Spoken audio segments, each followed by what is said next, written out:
Keegan Longira, adventurer, motivational speaker, world changer. You're about to join Keegan on his incredible cycling expedition from Cairo to Cape Town. Relive with him every moment, encounter, and emotion of this amazing journey. This series is available in both audio and video.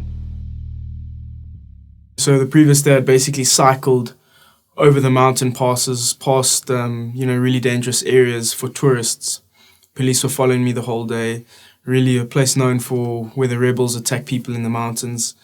The next day, waking up at the Nile River again. Last time I'd seen the Nile River was leaving Cairo, so that was quite special. Up nice and early again, but yet again this pain.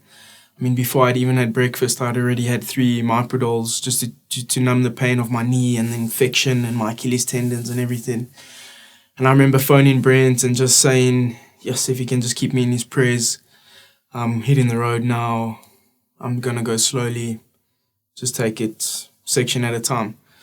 But Keegan, had anything improved in terms of the infection? Had any of the swelling gone down? Or was it exactly the same? Was it worse? Yeah, it was worse. It was probably the worst, that day after when I had woken up. It was terrible. I didn't think I was going to get through the day. So what made you decide to still get back onto the bike? Feeling the way you did. I think the police were meeting me that morning at 6 o'clock at the bottom of the hotel. So I made my way down, waited for them, and they weren't there. And that's when Brent phoned me. And I just thought to myself, you know what, if I'm walking, if I'm going at 2 kilometers an hour or 3 kilometers an hour, I'm still making progress and I need to get moving. If I'm standing on the bike, if I'm just freewheeling where I can, I'm still making progress. But if I sit and stay in one place, I'm not going to go anywhere. And for me, that was a big revelation. So I crossed the bridge. I'm cycling. The Nile is on my right-hand side. It's real poverty. It's changed since Cairo. And I'm just going in these little speed bumps. And every time I'm getting my pace up and I hit the speed bump, and, it slows me down again. I have to build my pace up, all with that pain in my knee and the infection. I can't sit properly on the seat, and I'm carrying on. And eventually, I just think to myself, stop thinking about the next town. Stop thinking about Sudan. Stop thinking about Cape Town. Just think about the next tree. Just think about the next speed bump. And that's what I was doing. I was literally looking to see if I could see the next speed bump, cycling till there, getting there, and then checking it off in my mind, saying, I've done it, And then focusing again to the next speed bump. And then it became further. And then it became 1 kilometer. Then it became 5 kilometers. I just want to paint this picture for the people watching and listening. So you went from a couple of days ago, on the first day of your ride, celebrating after 100 kilometers as if it was nothing. And now you're going to a couple of days down the road and just 1 kilometer or 5 kilometers is a big feat for you. Sure. How do you get through that? No, it's just such a decline, such a difference from when you started. Yeah, it was strange for me. I thought that I would never get to Cape Town that day. I just thought to myself, just take it kilometer at a time. I remember focusing a lot on the people around me. Focusing on just the poverty, the animals, the pollution floating in the Nile, the sunrise over the Nile. I was just focusing on so many different things to try to take my mind off the cycling. And, I remember at one stage getting probably about 40 or 50 k's into the day and just being so happy that I'd got through the morning section. And there's these kids in some of the towns along the Nile. They've got these long sugar canes. There's big sugar cane, like trailers that they connect to donkeys, and these donkeys ride along the main road, and it's a massive thing. You try to get behind it and save some energy just sitting behind them for a little while. But the kids actually steal the sugar cane off the back of these trucks, and they drive motorbikes around and bicycles and things like that and run in the road. And as I was coming through the one town, these kids just started hitting me with sugarcane. So now I'm experiencing a fun thing for them to do. I'm in the most pain ever. And again, I'm just humbled. I'm humbled. Like, Keegan, you are in their country. You need to respect their culture. You can't get angry. If you lose it, you're probably going to lose your life. And I just remember them hitting me with a sugar cane.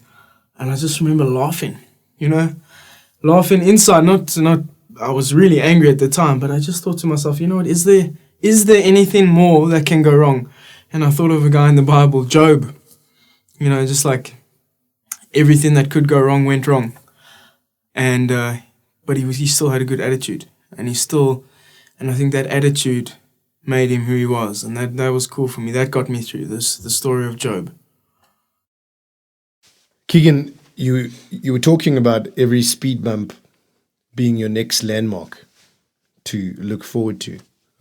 But surely going over these speed bumps and different terrain must have been putting you through a lot of pain and putting that infection and that wound under a lot of pressure. No, how did that affect your ride? Just that bumping over the speed bumps was hectic. I was sort of looking forward to the speed bump, and when it came, I was dreading going over it. So it was like a little tough situation. But I think that the pain, it was so sore at a stage that it just got numb, and I started to put it in the back of my mind. And I mean, there's nothing you can do about that pain. You've taken your pain pills, and you've got a job to do in that day. So I just, cycling, hoping that the wind would help me, hoping that things would get better. And just that hope of things getting better pushes you through days like that. You hope around the corner there's something better. And there could be something worse, but you just hope for something better. So with a sore knee and inflamed tendons and an infection up your leg, how many kilometers did you actually manage to ride that day? And where was your next stop? Where before I left, I remember phoning Ahmed, and he said he had organized me accommodation in quite a big town. And I decided against staying in the big town. I think it was Luxor. And I decided to push on, because I thought to myself, it could be worse tomorrow. The conditions are with you. You've got wind at your back. So I pushed, I think, over about 177, 178 kilometers that day along the Nile River. And as sore as I was, it was spectacular to be back on the Nile. It was the first time I was actually cycling along that amazing river. And the town I stopped in was Idfu. Idfu is a small town, but a lot of history around the town, a lot of temples and tombs of kings and things like that from the Egyptian kings. So it was like quite a historical place, not the actual town, but there was a lot of places surrounding it.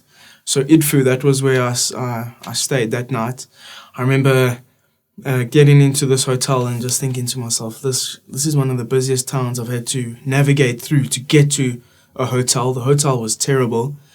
They were very hostile, very hostile. I walked in, they took my bike from me, put it in a room, locked the room. I had to really, get my bags and things like that to my room. And then I remember them, being really horrible. Like when I would go and ask them if there's food, where can I go find food? And they sort of pushed me aside and said, well, make your own plan. Even though nobody could speak English, I just felt this, hostile vibe towards me. And I phoned Ahmed at about 8, 9 o'clock at night, and I told him, listen, you're going to have to speak to these guys. I haven't had any food. He said that they were going to organize food. Sorry, Keegan, who is Ahmed? Just drop us back a little bit. You've mentioned him twice now. Yeah, so Ahmed was the doctor from Cairo, the dentist from Operation Smile, who I had met in Gona on the Red Sea, and stayed, had a beautiful day staying at a beautiful tourist place, in Gona. So we were in contact regularly now, him and Salma, and they were just helping me organize places to stay.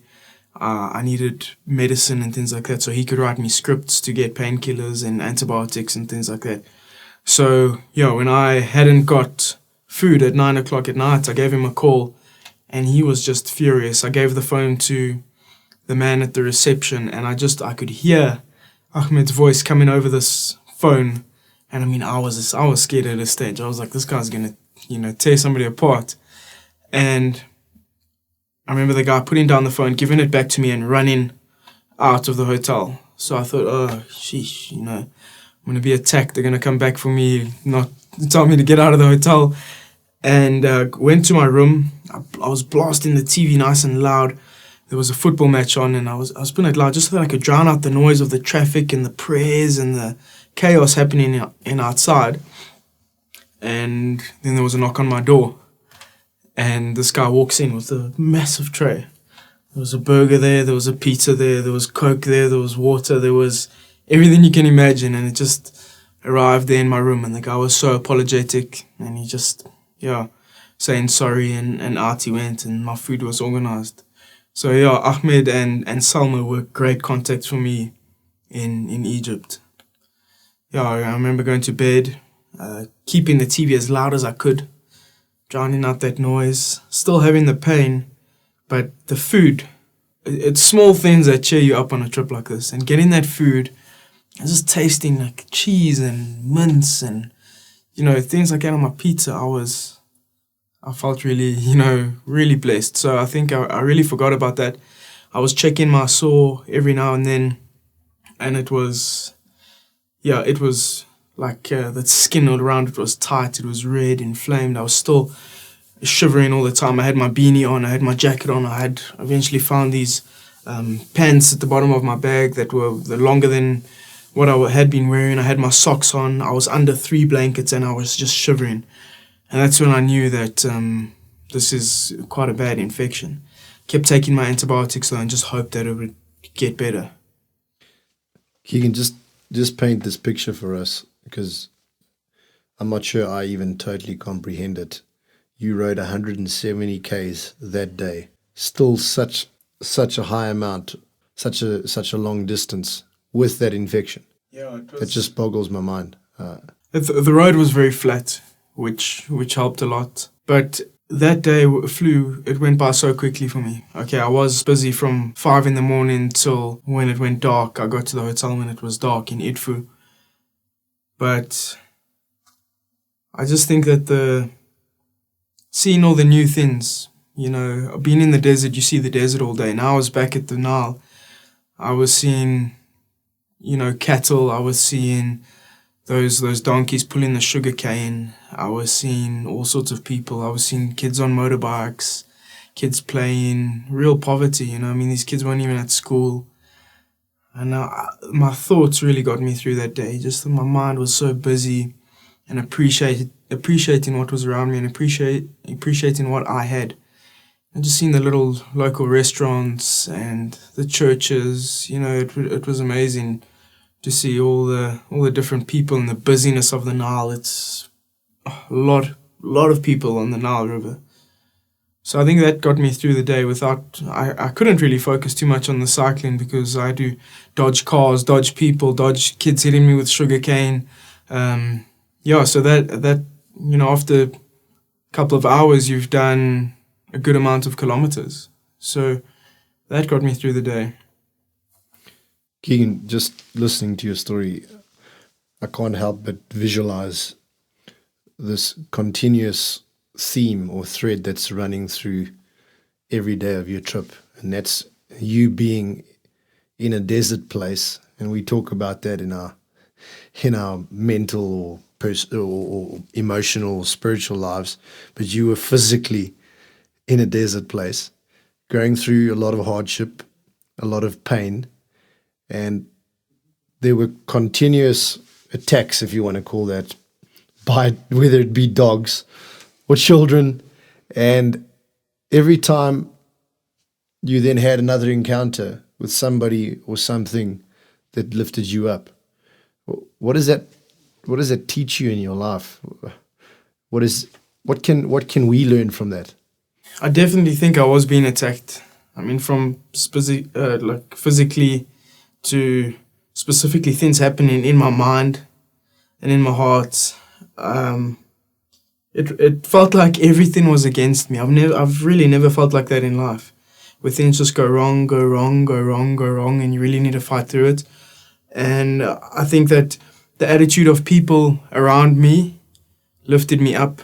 I had to draw inspiration from the small things. I had to. There was no ways that I had people, amazing scientists or doctors or sportsmen around me to raise me up. So I had to look for, the child running around in the dirt barefoot, playing with a stick, being completely happy along the Nile River. Those sorts of things, and those smiles, and the kids waving at you and running next to you on the bicycle with their World Cup 2010 shirts on. They don't even know where South Africa is, but they're just so excited about life. And seeing the cyclist coming through their town, it blew their mind. I promise you they will still be talking about that day when they saw the cyclist come through their town. And that pushed me on. And I realized then, before I left on the trip, I drew inspiration from big things. And when I was on this trip, I realized that we can find the good in everyone. We can really find good in the strangest places, and everybody has that good, and it's burning inside of them. And if you can look for that and bring it out and turn it into something that you can use and adapt and put it into your heart and live it, then you're starting to mirror humankind, and you're starting to mirror what people are about. Just that love and that giving and that freedom. Nobody's tied to chains or anything like that. From the kids playing along the Nile River, some of them were more free than we'll ever be, yet they had nothing. So that gave me a lot of hope. Keegan, day 7, was that a significant day for you? It was massive. First of all, it marked a week being on the road, so 7 days on the road, and I was getting to the border town. So Aswan, I was getting to Aswan, and from Aswan, the only way to get into Sudan is either by ferry boat or by going along the desert road, which has been closed for many years, and the previous record holder took the ferry. So I decided that I was going to take the ferry, but now you must remember that I had missed the ferry, so I was there too late because of all the infections and the injuries. The 88-kilometer day, that had all cost me the extra 80 Ks done on day 1, trying to get out of Cairo. That had all cost me. So we had organized a military barge, which was quite exciting but quite scary at the same time. So Ahmed and Salma had organized this military barge for me for when I eventually left. So it was a big day. I didn't know what to expect in Aswan. I had heard many stories. So there was this air of excitement, I got on the road nice and early, started riding, beautiful sunrise, really cold. I remember it being super cold that day.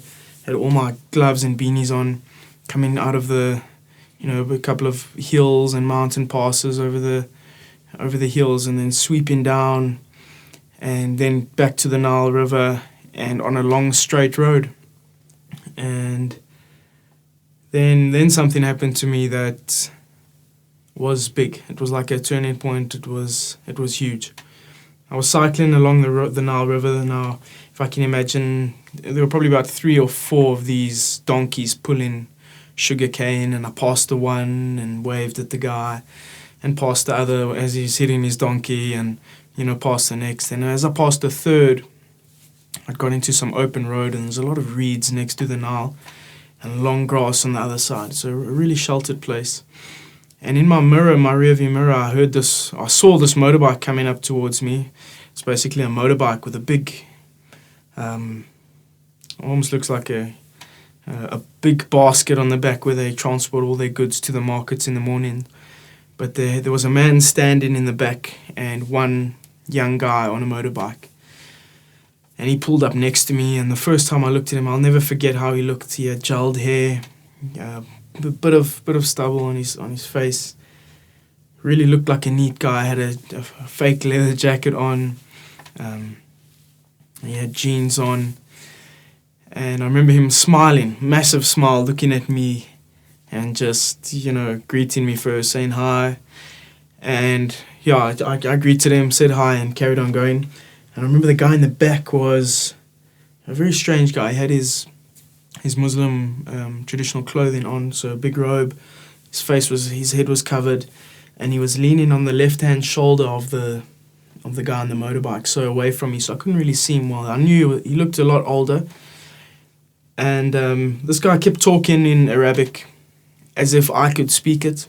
He was just shooting sentence after sentence after sentence. And I looked at him and I said, well, I don't understand what you're saying. So I sort of pointed at my ears and then opened my hands to say, I don't know what you're saying. And he started to get quicker and quicker with his sentences, and I was getting really frustrated. I was like, bud, you can keep talking. I have no idea what you're saying. And he kept going, and eventually I sat up on the bike and had one hand on the handlebar and just said, I don't understand, but in a frustrated way. Then I put my hand on the handlebars and I started to push, forgetting all pain in my knee and infections and things like that. I just started to push. It's probably averaging about 25 k's an hour now. There's nothing around me. It's just the long straight road, reeds, Nile River, nobody else. And then he shouted something that got my attention, and he said, money, give me money, give me money. And I was like, please let this not be happening. After everything that's gone wrong, I don't need this guy to be begging me and asking me for money. So I looked at him and I say, I don't understand. And then I realized that money is a thing that everybody understands. And he started to point at my jacket pocket. He started to point at my handlebar bag as if to say, what's in there, what's in there? And he said, money, money, money, give me money. And, it went on for a couple of times. I said, I don't have any, sorry, no. And then he said again, aggressively, money, give me money. And aggressively I answered back, I said, no. And I carried on cycling. And I kept my head down, going. And he called me again. He said, hey. And as I looked up, he had a blade in his hand, like a Stanley blade, and it was fully like drawn. And I remember that blade was the first time I'd seen a knife, since I'd been going in Africa. And he looked at me, and I'll never forget that smile on his face, that smile of arrogance, like, if you don't give me what I want, I'll hurt you, I'll take what I want, and I won't even feel bad. And he started to, mockingly try and get close to my arm and close to my face and things like that. And I slammed on brakes, and he shot forward, and I went around him and carried on cycling as fast as I can. And now by that time, I'm terrified. I'm just praying. I'm like, God, please keep me safe. Just please keep me safe. And I'm sprinting now. Same as when I was sprinting away from the dogs that actually caused the injuries in my legs. I was just going. And he pulled up next to me. And this time, he tried to cut in front of me to stop. But I braked well enough, got out on the road again, and kept going. I was pulling up again next to me. And now he's furious. Now I can see he's really angry. And he tried to, hold the blade to my neck. He was holding it at my neck. And he's like, money, give me money. And I was looking down, and I prayed, and I looked up, and with the most sincere heart I could, I just said, I don't have any money. And I just hoped that he would understand and just leave me alone. And I looked, and as I looked, the guy in the back whispered something to the guy on the motorbike in the front. And then they shot off down this long road, and I watched them go for about 2-3 k's or so, just speeding off on that motorbike. And I was terrified. I was like, they've gone somewhere into the bush. They're gonna jump out. They're gonna rob me. I'm gonna have nothing left. And I just kept going. I just kept going. And I came over a small rise, and then there was a bit of a downhill, long straight downhill. And I saw cars and things stop like that. So my plan was to cycle up to these people, get their attention, and tell them what had happened somehow with hand signals and that. And as I got close, I realized it was the police. So I saw the blue lights, the black vehicles, and the blue lights. I was just so relieved. I was like, my life could have been taken from me, eh? And I realized that they obviously knew that there was a police block there, and they had gone ahead to say, well, let's leave this guy alone. There's a police block ahead. And I got to the police, and I just started explaining to them what had happened, through hand signals, money, trying to show them that the guy had a knife and he was trying to attack me. And I'll never forget how concerned they were. the one policeman was furious. He was looking around. He shot ahead on his motorbike to go and look for these guys, asked me what they looked like, and I was trying to describe to them. And then I got Salma on the phone to explain. I said, Salma, look, I've nearly been robbed. Can you speak to this policeman? And I gave the phone, and they had a conversation for about 5 or so minutes, explained everything. Now, there was quite a busy town coming up, Komombo. And, yeah, I just remember, the policeman saying, okay, we stay with you. That's what he was saying. And they got behind me. And from that point, they had stayed with me all the way to Aswan. They were like, they wanted to protect their tourists. And I realized later, speaking to other people from Egypt, that there's actually tourist police in Egypt that try to protect the tourists, because that's one of their biggest incomes. So he was behind me, and we started to go again.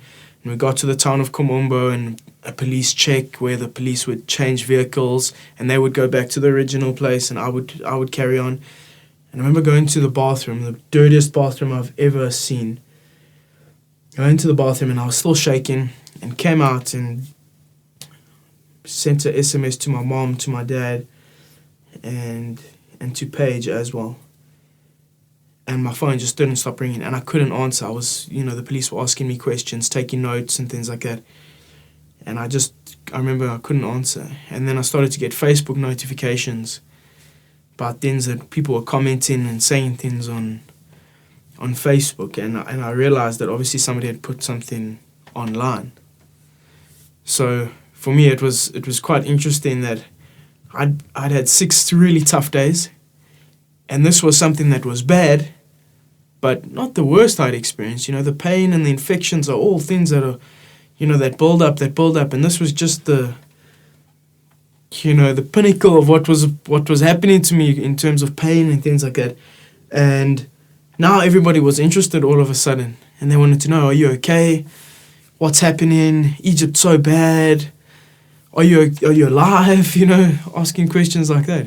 Keegan, what does that show us about our general perception of other African countries and what stands out to us and what we see on through media all the time, and the picture we have in our head, even though we ourselves are African, but the picture we have of other African countries, that for 6 days you have hardly any communication and any interaction from your family and friends back home. And now when this happens, Facebook is going mad, your phone's going mad. What does that tell us? I think the interaction I was having before on those 6 days were really close friends and family. And now all of a sudden, everybody just wanted to follow this trip and see what the hell is going on? And if I was a journalist, that's probably what I would have reported on in Egypt as a big event. And that skews the true Egypt, the true perception of Egypt, and what the media would say about it. Bad news sells. I've worked as a journalist in the Witbank News and at other magazines and newspapers, and bad news sells. Your front page is a bad story and people read it. They wouldn't be publishing that if people weren't reading it, and that's what's selling newspapers. Secretly or deep down, people really want to hear a bad story, and it excites them, and it's actually disgusting. And I suppose you wouldn't have got that same reaction from everyone back home and that same excitement when you told them about all the great people you encountered who helped you so much, the great attitudes. No, definitely not. I had people that had touched my life deeply in the past 6 days, and none of them mattered to the people back home. Oh, sheesh. Then I remember after that heading into Komombo, and Komombo there was just cars from every single direction, and I'm not saying that every single direction is a four-way stop, but I mean from 360 degrees, cars going in their own direction to a point where there's just 300, 400 cars spread all around, just packed into one place. And I remember getting there and thinking, I got to go straight through all of this to get to Aswan. Probably had about 50 or so k's left in the day. And I remember weaving my way through. It was dead. The traffic was stopped. People hooting, going mad. And I'm pushing my bike through. I'm walking on my bicycle and get to the middle of this. And what I should have felt was fear, maybe. You know, the guy on the motorbike that tried to rob me, he could have been in that town. He probably lived in that town. But I was just so excited. I was literally in the middle of all this traffic. And all I could do was take photos. I was just taking photo after photo. I was amazed that here I was in the middle of Egypt and these people are going on with their busy lives. And I'm in the middle of it. And it was like this rush for me to be in that traffic, trying to get out of the traffic. And you eventually got through and cycled the last 40 k's into Aswan. And when I got to Aswan, it was just mind-blowing. I remember cycling up onto a platform. Now they've got a platform. It's almost like at the beach or a waterfront. And there's this the Nile it's the widest there. And I get onto this platform and there's railing. And there's these most amazing boats that are restaurants and tour boats that take tours along the river. And people are a bit fancier and there's a bit more money you can see. And again, I just started taking videos. I remember posting a picture and just saying, I'm so blessed to have got to Aswan. Aswan felt like a destination for me after the 7 days I had. Getting there was like, if I can get through this, I can get through anything. I remember leaning over the barrier and just looking at the Nile, beautiful, looking across the other side and seeing the tombs and all the structures built, you know, hundreds of years ago. And it was mind-blowing. Remember the sunset, as I was cycling down there, I got an ice cream, you know, found a guy who sold ice cream and I was having an ice cream there.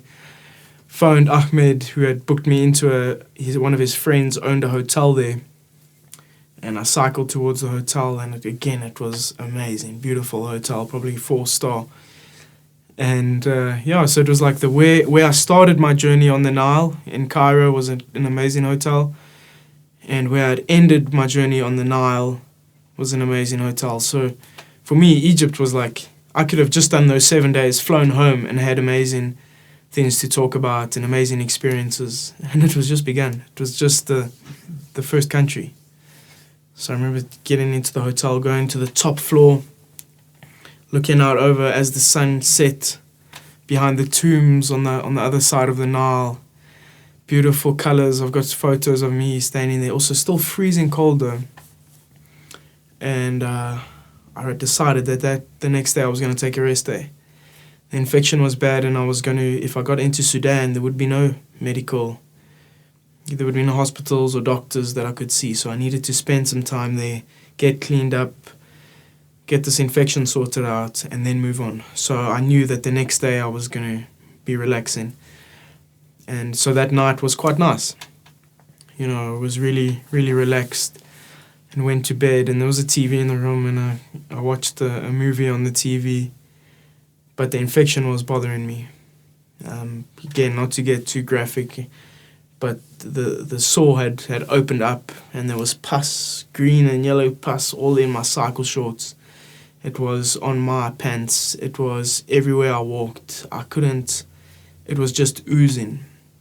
And I phoned the doctor again, spoke to him, and he said it's a good thing that it's at least coming out now. It's not in, and it was getting less red, but I was just shocked at the amount of pus that was coming out of this infection. So I went to bed quite stressed about the infection, but happy to be in Aswan and happy to be in a room where I could just regather my thoughts, look at the maps, and plan the next country. So I folded the map and went to bed. Keegan, before we round up this day, paint this picture for everyone. We've covered 7 days, one country. This is just the start. How many countries to go until you reach Cape Town? So it's Sudan still, it's Ethiopia, it's Kenya, Tanzania, Zambia, and Botswana, and then eventually South Africa. So 7 countries still to go. To find out what happens next on this amazing journey, go to www.keegan.co.za to purchase the next chapter.